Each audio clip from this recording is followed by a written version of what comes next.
Hey, welcome back to Almost Average. So today's episode series, we're going to be focusing on how to plan your project as well as how to afford your project.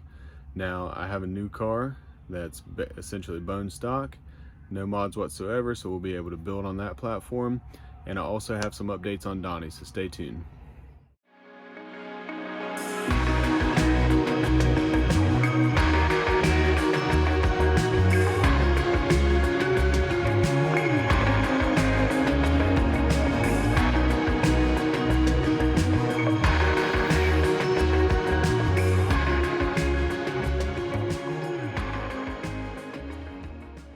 Today's episode series, like I said in the intro, is going to be focused on my daily driver. It's a 2012 Honda Civic Si. We're going to do a reveal of that here in a minute.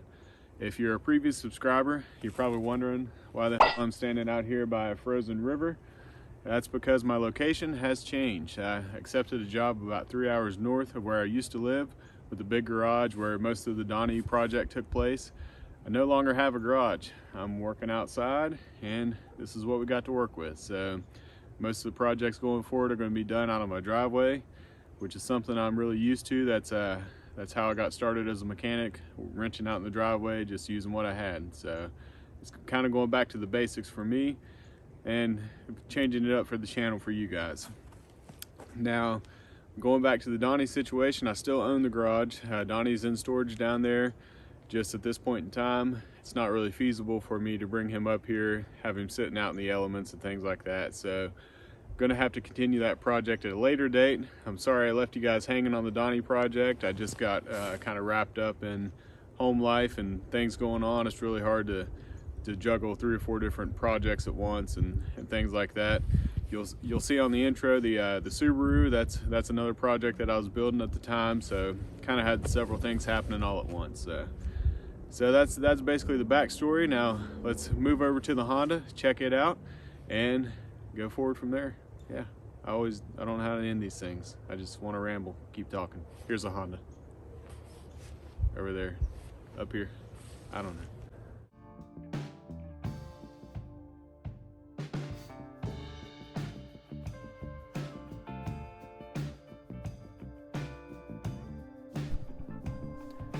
Okay, so the engine's all stock. All I've done is update the maintenance. Changed the oil, dropped in a K&N air filter, changed the plugs. That's about it.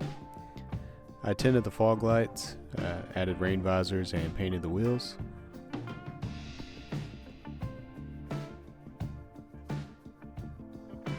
And on the interior, I've added a Acuity Poco shift knob as well as a shifter transmission bushings. Other than that, the car's all stock.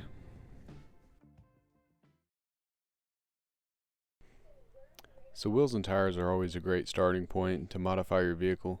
Not only does it change the looks of your car, but it can also help improve performance. It'll offer you better grip and often saves weight, which will lead to better and quicker acceleration, better braking, things like that. So typically people think wheels and tires are super expensive, and that's probably true if you're buying brand new ones. But if you keep your eye on Facebook groups and Marketplace, you can get some really good deals. If you're willing to buy used tires and shop around a little bit, then you'll save yourself a lot of money. So these wheels and tires that I'm putting on the car now, they were from a guy that I work with. Basically, they were bought for a Subaru and the bolt pattern was wrong. It happened to fit my Honda but not the Subaru, and these wheels and tires were mounted, never ran on the road. So basically got a brand new set of wheels and tires for a way cheaper price than what I would have paid retail. Alright, so we got the wheels and tires swapped out. I think it looks really good. I'm going to take it up to town, wash it off. We'll get a little better shot of the car once it's all clean. There's a little bit of gap above my wheel right here, but not as much as what I was thinking. I had originally planned on lowering the car down a little bit after we got the wheels and tires on, but I really think I'm happy with the way it sits right now. The area that I live in, the roads are really rough. There's a lot of big potholes and things like that. So if I go any lower, I'm going to be scraping on everything. Not something I really want to deal with in this environment. But yeah, let's run uptown and get this thing sprayed off, see how it looks. Okay, so overall I'm super excited with the way the wheels turned out. I don't have a ton of extra cash in the budget to just throw at my cars all the time, so shopping for a good deal is a necessity for me. I was able to sell some trading cards initially to help purchase these tires, and then I sold the stock wheels. So not only did I basically get the wheels for free, I was actually able to make quite a bit of profit off of these. So if it's something you're interested in, let me know and I'll make another video and kind of go into the detail of how I raise money to buy my parts. Yeah, this dude's dedicated. He's out running right now. It's like 20 degrees outside.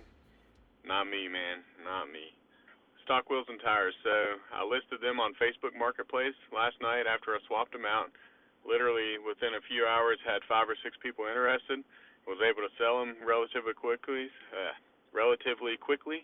So worked out really awesome. I actually sold them for $100 more than what I paid for the current wheels and tires that are on the car. So worked out perfectly.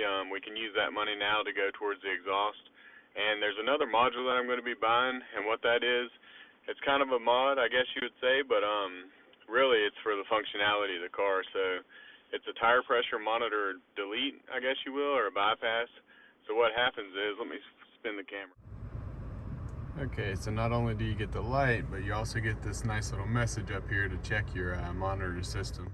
Yeah, so basically the module just restores the function of your traction control, which is something that I use pretty often. Turning that off is a nice function feature to have. It's also a lot cheaper to do that than to have tire pressure sensors installed in the wheels. I'm more than capable of checking my own tire pressure. I've done it for many years. This is actually probably one of the first cars I've ever owned that has any type of tire pressure monitor, so it's not that big of a deal for me to delete it. Alright, so that pretty much wraps things up for today's episode. That's all I've got, throwing the wheels and tires on there for now. Next episode, we're going to focus on installing the exhaust and putting the tire pressure monitor, TPMS, MDS, whatever.